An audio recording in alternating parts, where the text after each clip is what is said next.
ఇల్లు మన గౌరవం.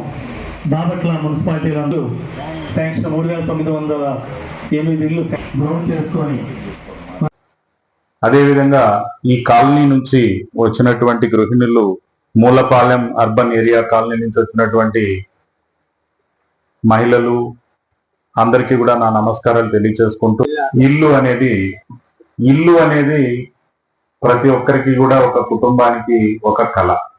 మరి ఎవరైతే సొంతంగా ఇల్లు నిర్మించుకోలేని పరిస్థితి ఉంటుంది, ప్రభుత్వం నుంచి సహాయం ఉంటేనే తప్ప వాళ్ళు సొంతంగా ఇల్లు కట్టుకోలేని పరిస్థితి ఉంటుంది. అదే విషయంలో మనం ఆలోచించినప్పుడు గవర్నమెంట్ ఆఫ్ ఇండియా నుంచి, మన రాష్ట్ర ప్రభుత్వం నుంచి కూడా స్థలాల్ని ఇవ్వడం జరిగింది. 2022, 23 ఆ ప్రాంతంలో, 2021 ఆ ప్రాంతంలో మీ అందరికీ కూడా ఇళ్ల స్థలాలు ఇవ్వడం జరిగింది. ఆ స్థలాలు ఇచ్చిన తర్వాత ఆనాడు ఏదైతే స్కీమ్ లో డబ్బులు మీ అందరికీ అందేటువంటి అవకాశం ఉందో 1,80,000 చొప్పున ఆ డబ్బుల్ని కూడా ఇవ్వడం అనేది జరుగుతా ఉంది. ఈ రోజు మనం ఈ మూలపాలెం అనేటువంటి కాలనీలో మీరందరూ కూర్చొని ఉన్నారు, మనందరం ఉన్నాం. ఈ కాలనీలో చూస్తే సుమారుగా 30-40 ఫీట్ల రోడ్డు కనిపిస్తా ఉంది. ఇక్కడ మీరు కూర్చున్నటువంటి రోడ్డు 30-40 ఫీట్ల వెడల్పు నాకు కనిపిస్తా ఉంది. ఇల్లులు కూడా చూసినట్టయితే చాలా బాగా బిల్డింగ్లు, మంచి భవనాలు అని కనిపిస్తా ఉన్నాయి. పీడీ గారితో అడిగితే ఇవన్నీ మన స్కీమ్ లో కట్టినటువంటి ఇల్లేనా అంటే, ఇవన్నీ మన స్కీమ్ లోనే కట్టారు, సుమారుగా 7.5-8 లక్షలు ఖర్చు పెట్టి కట్టారు, మంచి భవనాలు వచ్చేసాయి అని చెప్పి. సో రెడీ టు ఆక్యుపై అన్నట్టుగా నాకు కనిపిస్తున్నాయి ఎవరైతే ఇల్లులు కట్టుకున్నారో. మనం ఇక్కడ 1,054 ఇల్లులు కట్టాలని చెప్పి మనం నిర్ణయం చేశాం. ఈ మూలపాలెంలో 1,054 గాను ఈ రోజు మనం చూస్తే 297 ఇల్లులు ఆల్రెడీ కంప్లీట్ చేశారు. 297 కంప్లీట్ చేసిన వాటిని కన్నా మనం పరిశీలిస్తే వాటిని ఇమీడియట్ గా ఆక్యుపై చేసుకోవడానికి కూడా సిద్ధంగా ఉన్నట్టు మనకు తెలుస్తా ఉంది.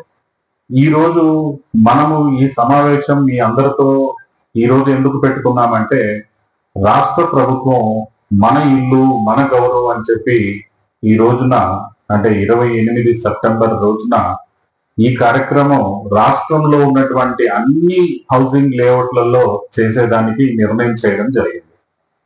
గౌరవనీయులు మన ముఖ్యమంత్రి వర్యులు శ్రీ నారా చంద్రబాబు నాయుడు గారు, మీ అందరూ కూడా గృహిణులు అందరూ కూడా సొంత ఇల్లులు కట్టుకొని మీ కళ అనేది సాకారం అయ్యి మీ ఇళ్లలో మీరు ఉంటే ఆత్మవిశ్వాసంతో మీరు ఉండాలా అని చెప్పి నిర్ణయం చేసి మన ఇల్లు మన గౌరవం అనే ప్రోగ్రామ్ ని ఈ రోజు రాష్ట్రంలో అన్ని లేఅవుట్లలో చేయడం జరుగుతుంది.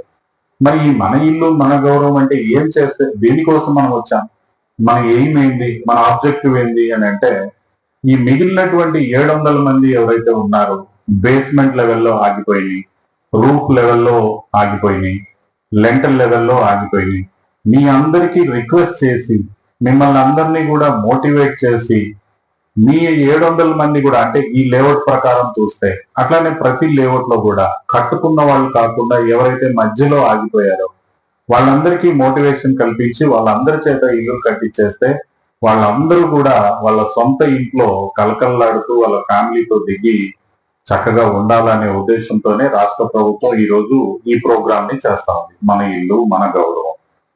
ఈ ప్రోగ్రామ్ లో భాగంగా నేను ఇక్కడ కూర్చున్నటువంటి మీ అందరికీ నేను సిన్సియర్ గా రిక్వెస్ట్ చేస్తూ ఉన్నాను, ఎవరైతే 700 కుటుంబాలు మీరు ఇంకా మధ్యలో ఆగిపోయి ఉన్నారో మీరందరూ కూడా కట్టాలి మీ ఇళ్ళని, ఎక్కడ నుంచి అయితే ఆగిపోయినాయి అక్కడ.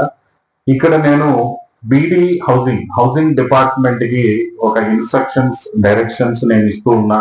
ఎప్పుడైతే ఏదైతే వాళ్ళు ఏ స్టేజ్ వరకు తీసుకొని వచ్చి బిల్లులు అనేవి మాకు మా బిల్లులు చెల్లించండి మేము కట్టాము అని చెప్పి వస్తారో టెన్షన్ గా వాళ్ళ బిల్లులు వాళ్ళకి రావాలి. ఎక్కడ 35,000 రూపాయలు మెప్మా నుంచి కూడా రుణ సహాయం పొందేదానికి కూడా పూర్తి స్థాయిలో చేయడం జరుగుతోంది.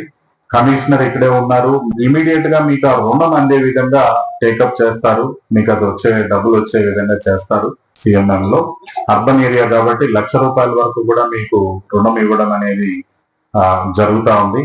అట్లానే ఈ లేఅవుట్ లో మంచినీళ్లను ఏర్పాటు చేసేదానికి జల్ జీవన్ మిషన్ లో ఆర్డబ్ల్యూఎస్ డిపార్ట్మెంట్ ఇమీడియట్ గా దాని మీద చర్యలు తీసుకుంటది.